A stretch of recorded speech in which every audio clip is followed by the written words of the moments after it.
नमस्कार।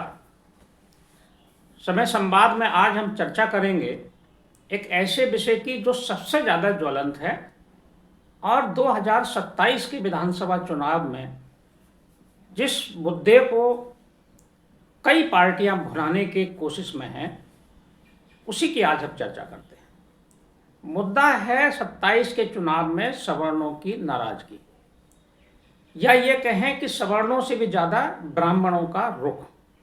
किधर जाएंगे ब्राह्मण 2027 में? इस बात के विश्लेषण लगातार सोशल मीडिया में है, अखबारों में है, टीवी चैनल पर है, डिबेट में है और राजनीतिक दलों के आंतरिक मंथन में। आखिर क्यों चिंतित हैं राजनीतिक दल और क्यों उत्सुक हैं राजनीतिक दल? चिंतित कौन है? चिंतित स्वाभाविक रूप से भारतीय जनता पार्टी है और उत्सुक बहुजन समाज पार्टी, समाजवादी पार्टी और कांग्रेस है। उन्हें लगता है कि ये एक बड़ा वोट बैंक है सवर्णों का। उत्तर प्रदेश में जो सवर्ण समाज है या अपर कास्ट जिसे कहा जाए, उसमें सर्वाधिक संख्या ब्राह्मणों की है, ये निर्विवाद है। और ब्राह्मण प्रभावशाली हैं वैचारिक रूप से भी, और किसी भी तरह का विमर्श बनाने में वो सक्षम है, दिशा को मोड़ देने में भी सक्षम है। समाज पर उनका एक बृहद प्रभाव है, विशेष रूप से सवर्ण समाज में, और स्वीकार्यता भी है। जब जब कोई बड़ा परिवर्तन हुआ है राजनीति में, तब ब्राह्मणों के रुख की भूमिका भी प्रमुख रही है। हालांकि जो आज का समय है, ये एक बहुत ही विस्मयकारी और अनिश्चितता का समय है। राजनीति में ऐसी कल्पना किसी ने नहीं की थी कि जितना हिंदू समाज में राजनीतिक दृष्टि से जितना भेदभाव और जितना मतभेद और वैचारिक दूरियां और सामाजिक दूरियां बढ़ रही हैं, उतनी पहले शायद कभी नहीं रही। एक समय ऐसा था जब मंडल कमीशन लागू हुआ, मंडल आयोग लागू हुआ, बीपी सिंह जी प्रधानमंत्री थे, तब इस तरह का माहौल देखने को मिला था। उस माहौल को शांत होने में 10 से 15 साल लगे। लेकिन इधर जो ये फिर से घटनाक्रम उभरे हैं, विशेष रूप से सरकारों की नीतियां, पार्टियों के नैतिक और उनके राजनीतिक सामाजिक समीकरण, उनके सिद्धांत, उनके वोट बैंक पर नज़र, वोटों के लिए मारामारी, विशेष रूप से पिछड़े वर्ग के वोट के लिए मारामारी, उसके बाद जो ये सामाजिक दूरियां बढ़ी हैं, ये बहुत ही चिंतनीय भी हैं। समाज एक नए तरह के टकराव की ओर बढ़ रहा है, लेकिन राजनीतिक पार्टियां अपने लाभ देख रही। अब हम लौटते हैं अपने उसी मुद्दे पर जिसकी हमने शुरू में चर्चा की कि आखिर ब्राह्मण किधर जाएंगे। क्या ब्राह्मण भारतीय जनता पार्टी के साथ जुड़े रहेंगे, इंटैक्ट रहेंगे इस चुनाव में, या वो यहाँ से छिटक सकते हैं? इन्हीं विषयों पर चर्चा कर लेते हैं। तो सबसे पहला जो बिंदु है जिस पर हम चर्चा करते हैं वो है कि आखिर ब्राह्मणों में नाराजगी क्यों है। ब्राह्मणों की नाराजगी का एकमात्र कारण केंद्र सरकार से और राज्य में भी दोनों से इस बात को लेकर है कि भारतीय जनता पार्टी में का जो रुख रहा है या जो उसका सामाजिक दृष्टिकोण रहा है, वो पिछले एक दशक में पिछड़ों की ओर उन्मुख है। यानी कि पिछड़ों को प्राथमिकता भारतीय जनता पार्टी दे रही है, इसमें कोई दो राय नहीं है। अनुसूचित जातियों के हितों की भी संरक्षण करने का प्रयास किया है। हालांकि भारतीय जनता पार्टी की नीति यह है कि सब समाज को समावेशी ढंग से वो संतृप्त करे और सबकी चिंता करे, लेकिन जो पिछड़ा वोट बैंक है उसकी ओर भी भारतीय जनता पार्टी ने रुख किया है। उसकी वजह साफ है कि विपक्षी दल पिछड़े की राजनीति कर रहे थे। पिछले लोकसभा चुनाव से लेकर और विधानसभा राज्यों के जो चुनाव हुए, चाहे बिहार में हुआ या दूसरे अन्य राज्यों में हुआ, तो जो उत्तर प्रदेश के उनके प्रतिद्वंदी पार्टी है, विशेष रूप से समाजवादी पार्टी पिछड़ों की राजनीति का अपने आप को एक प्रमुख केंद्र बनाकर रखना चाहती है और उनके का को ये मानती है कि हम ही उनके खैर ख्वाह हैं। तो समाजवादी पार्टी की ओर कुछ पिछड़ों का रुख रहा भी होगा, क्योंकि 2024 का जो लोकसभा चुनाव था उसमें जो सफलता मिली वो केवल यादव और मुस्लिम वोटों के भरोसे नहीं मिली, उसे पिछड़े वोट मिले जरूर, और वो अगर मिले तो भारतीय जनता पार्टी की तरफ से ही छिटक कर गए, क्योंकि भारतीय जनता पार्टी को नुकसान हुआ। उसके बाद से ही भारतीय जनता पार्टी सजग हो गई। इसी सजगता में भारतीय जनता पार्टी ने कुछ ऐसे काम भी किए कि जो नियुक्तियां हुई, जो संगठनात्मक पद बांटे गए, उनमें भी उसने पिछड़े वर्ग का विशेष रूप से ध्यान रखा। लेकिन इसमें जो सबसे महत्वपूर्ण जो बदलाव आया और सवर्ण समाज में जो नाराजगी पैदा हुई, या ब्राह्मण समाज में खास तौर से, वो हुई 26 जनवरी को। 26 जनवरी को जब अलंकार अग्निहोत्री बरेली के सिटी मजिस्ट्रेट ने इस्तीफा दे दिया यूजीसी कानून के विरोध में, और वो आंदोलनकारी बन गए, आंदोलन की राह पकड़ ली। उसके बाद ये जो यूजीसी का विरोध था ये पूरे प्रदेश में या पूरे देश में फैला, और ख़ास तौर से इसकी अगुवाई ब्राह्मणों ने की, ब्राह्मण समाज ने की।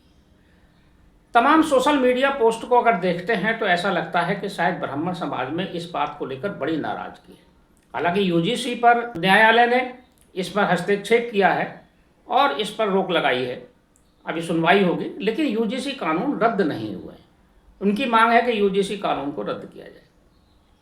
अब इसी नाराज़गी से विपक्षी दल प्रसन्न हो गए। खास तौर से कांग्रेस को ये लगा कि शायद ब्राह्मण वोट भाजपा से नाराज़ हो जाएंगे और वो उसके पाले में लौट कर आ सकते हैं। इसलिए उन्होंने सधी हुई प्रतिक्रिया दी और ब्राह्मणों को अपने पक्ष में करने की कोशिश की। हालांकि उनके सामने भी ये जोखिम है कि अगर वो खुलकर ब्राह्मणवाद की राजनीति करने लगेंगे तो शायद उनके साथ जो पिछड़ा वर्ग है या जो उनको लगता है दलित या मुसलमान, वो शायद नाराज हो सकते हैं। लेकिन इस पूरे प्रकरण में एक पार्टी ऐसी है जिसने खुलकर ये कहा कि हम ब्राह्मणों के स्वाभिमान की रक्षा करेंगे और ब्राह्मणों को अपने साथ जोड़ेंगे, ब्राह्मणों को वही सम्मान देंगे जो सम्मान उनको हमने पहले दिया। वह पार्टी है बहुजन समाज पार्टी, यानी कि बहन मायावती जी ने ब्राह्मण समाज के स्वाभिमान के लिए सबसे पहले पहल की है और उन्होंने सबसे पहला टिकट घोषित कर दिया है। इतना ही नहीं कि उन्होंने स्वाभिमान की बात की, बहुजन समाज पार्टी ने जालौन जिले की एक माधोगढ़ विधानसभा सीट है, उस सीट के प्रत्याशी के रूप में आशीष पांडे का नाम घोषित किया है। हालांकि आशीष पांडे को अभी विधानसभा का प्रभारी बनाया गया है, लेकिन आने वाले समय में जब विधानसभा चुनाव घोषित होंगे तो संभवतः वही प्रत्याशी भी हो जाएंगे, क्योंकि बहुजन समाज पार्टी की यही परंपरा रही है कि वह जिस व्यक्ति को किसी विधानसभा क्षेत्र का या लोकसभा क्षेत्र का प्रत्याशी बनाती है, चुनाव की घोषणा होने पर उसी को, जिसको प्रभारी बनाती है, उसी को प्रत्याशी बना देती है। तो राजनीतिक क्षेत्रों में आज ये चर्चा जोरों पर है और ये अखबारों की सुर्खियां भी हैं कि आशीष पांडे बहुजन समाज पार्टी के पहले ब्राह्मण प्रत्याशी घोषित हुए हैं। यानी कि बहुजन समाज पार्टी ने एक दूरगामी संदेश दिया है ब्राह्मण समाज को। बहुजन समाज पार्टी ने यह भी संदेश देने की कोशिश की है कि हम ही ब्राह्मणों के स्वाभिमान के, राजनीतिक हितों के और उनके सामाजिक हितों के संरक्षक हैं और हम उनको प्राथमिकता देंगे। इसकी वजह भी स्पष्ट है कि बहुजन समाज पार्टी जब 2007 में सत्ता में आई थी तो जो उसका विश्लेषण था उसमें यह माना गया था कि 2007 के चुनाव में बहुजन समाज पार्टी को बड़ी संख्या में ब्राह्मणों के वोट मिले हैं और ब्राह्मण वोट उनके साथ आया है। इस पूरे समीकरण को बनाने में बहुजन समाज पार्टी के नेता सतीश चंद्र मिश्रा का नाम अग्रणी रूप से लिया जा रहा था। ये माना जा रहा था सतीश चंद्र मिश्रा को पार्टी ने आगे बढ़ाया और उनके माध्यम से जो ब्राह्मणों के क्षेत्र में भाईचारा सम्मेलन हुए उससे ब्राह्मण वोट उनको मिला और उनकी स्पष्ट बहुमत की सरकार बनी। ऐसी स्थिति में जब बहुजन समाज पार्टी ने अपना प्रत्याशी घोषित कर दिया है और वो ब्राह्मण घोषित कर दिया है, तो अब दूसरे दलों को भी राजनीतिक समीकरणों पर नए सिरे से विचार करने की जरूरत महसूस होने लगी। भारतीय जनता पार्टी निश्चित रूप से अपने आधार को बढ़ाने की कोशिश में है, उसका ध्यान पिछड़ों वोटों पर है, लेकिन ऐसा नहीं है कि जो उसका मूल वोट है या केंद्रीय वोट है या जो जिसके आधार पर वो आगे बढ़ी है, उस सवर्ण वोट को बनिया, ब्राह्मण, क्षत्रिय, कायस्थ, इन वोटों की वो अनदेखी कर देगी। अपने हिसाब से रणनीति बनाएंगे, क्योंकि भारतीय जनता पार्टी ये अच्छी तरह से जानती है और उसके रणनीतिकार भी जानते हैं, और उसके बैक में जो उनका मातृ संगठन है राष्ट्रीय स्वयंसेवक संघ भी जानता है कि जो भारतीय जनता पार्टी का वोट बैंक है वो उसका मूल वोट है। मूल यानी कि मूलधन की तरह से वो वोट है। इस वोट को किसी भी हालत में भारतीय जनता पार्टी खोने नहीं देगी, इसका पूरा प्रयास करेगी। लेकिन बहुजन समाज पार्टी ने तो एक बहस छेड़ दी है और उसने एक पहल भी कर दी है। अब देखना यह है कि राजनीति किस करवट बैठती है और इसका क्या प्रभाव होता है, ये बहुत जल्दी देखने को मिलेगा। क्या बहुजन समाज पार्टी कुछ और प्रत्याशी घोषित करेगी? ऐसी भी चर्चा है कि होली के बाद वो कुछ और प्रत्याशियों की घोषणा करने जा रही है, प्रभारियों की, और वे भी ब्राह्मण ही होंगे। यानी कि वो एक पुराना अपना समीकरण जो ब्राह्मण, दलित और मुस्लिम समीकरण है, उसको बनाकर बहुजन समाज पार्टी 2027 के चुनाव में कुछ नया करना चाहती है।